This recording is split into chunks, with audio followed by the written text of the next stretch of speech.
107,9 FM Unas Radio, suara edukasi, informasi, dan hiburan. Bersama saya Putri Dinda yang akan menemani suasana sore para sobat listeners hari ini. Kali ini aku bakalan nemenin kalian selama beberapa menit ke depan. Dan aku mau ngebahas tentang tips self-care selama PPKM ini berlangsung. Pandemi tiada henti yang kita rasakan selama hampir 2 tahun belakangan ini membuat kita lagi dan lagi harus dihadapkan dengan yang namanya PPKM atau pemberlakuan pembatasan kegiatan masyarakat yang sudah ditetapkan oleh pemerintah sejak tanggal 3 Juli kemarin.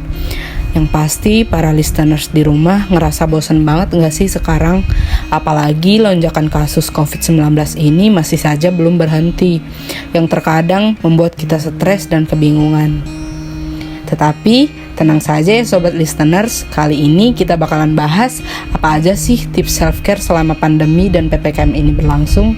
Yuk sama-sama bahas. Saat ini, kita semua sedang dihadapkan sama yang namanya harus di rumah aja. Kepanikan seperti ini nih, yang bikin aku dan mungkin kalian para literan sekarang lagi boring dan stres banget kan ya? But, jangan panik. Aku punya tips buat kalian yang pusing dan stres selama PPKM ini. Dan kebetulan, aku juga sering nih bagiin tips self-care yang aku lakuin selama pandemi ini di sosmed aku.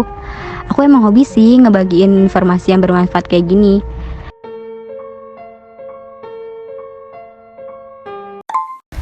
Halo, selamat siang. Sebelumnya dengan siapa di mana saya berbicara?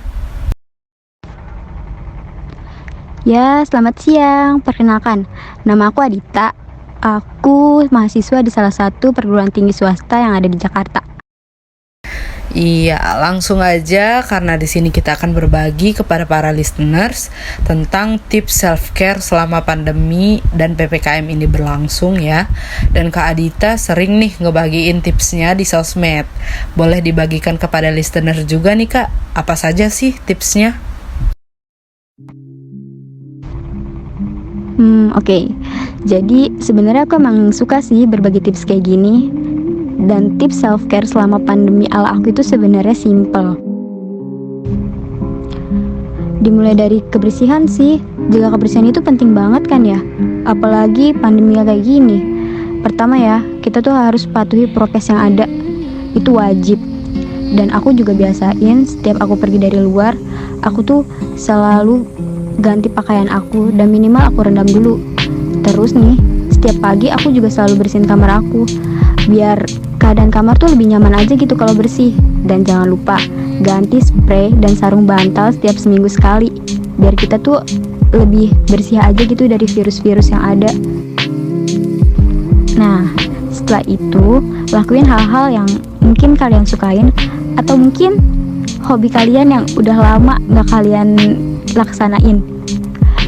Kalau aku, misalnya aku suka nonton film sih, atau mungkin kalau aku udah bosen banget, aku bisa main game atau melakukan hal-hal yang bikin aku gak bosen. Menurut aku ini termaksud ke dalam tips ya, karena ketika kita ngelakuin sesuatu yang kita sukain tuh kayak another level of being enjoy aja gak sih? Tapi jangan sampai lupain kewajiban kalian. Misalnya nih, para literans yang kuliah, ya kalian harus tetap kuliah. Jangan sampai karena kita kelamaan di rumah aja, kalian tuh jadi malas-malasan kuliah. Dan untuk yang kerja, kalian harus lebih semangat lagi work from home-nya. Jalanin aja kayak sebagaimananya kita ngejalanin gitu. Ya kita bikin enjoy aja. Terus tips selanjutnya dari aku, kalian jangan sampai lupa rajin-rajin jaga kesehatan ya. Mulai dari minum vitamin, berjemur setiap pagi, minum air mineral yang banyak, itu tuh penting banget.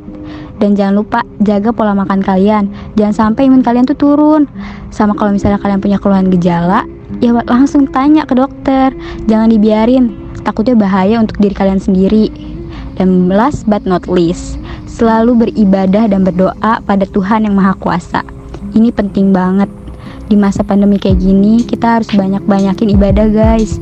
Dan selalu berdoa, semua bakalan baik-baik aja. Semua akan berjalan seperti biasanya dan seperti semestinya. Wah, menarik sekali tips yang Kak Adita berikan tadi. Aku berharap tips-tips yang Kak Adita berikan tadi tuh bisa bermanfaat nih bagi kita semua. Bagi para listeners yang sedang mendengarkan di rumah juga. Informatif sekali ya. Semoga bermanfaat ya untuk kita semua. Maaf ya guys, mungkin tips dari aku ya itu aja. Tapi aku punya satu pesan buat kalian. Jangan pernah kalian lupa untuk selalu bersyukur kepada Tuhan untuk apa yang kita dapatkan dan apa yang kita lakukan. Karena sesulit apapun kita saat pandemi ini, aku yakin kita pasti bisa kok ngelewatinnya. Dan satu lagi, jangan lupa bahagia. Oke Kak Adita, terima kasih banyak atas waktunya. Bagaimana listeners? Informatif bukan tips yang Kak Adita berikan tadi? Gak kerasa nih udah 30 menit aku nemenin kalian pada sore hari ini. Semoga apa yang kita bahas hari ini bermanfaat ya buat kita semua ke depannya. Aku Dinda pamit undur suara. Selamat sore dan sampai jumpa.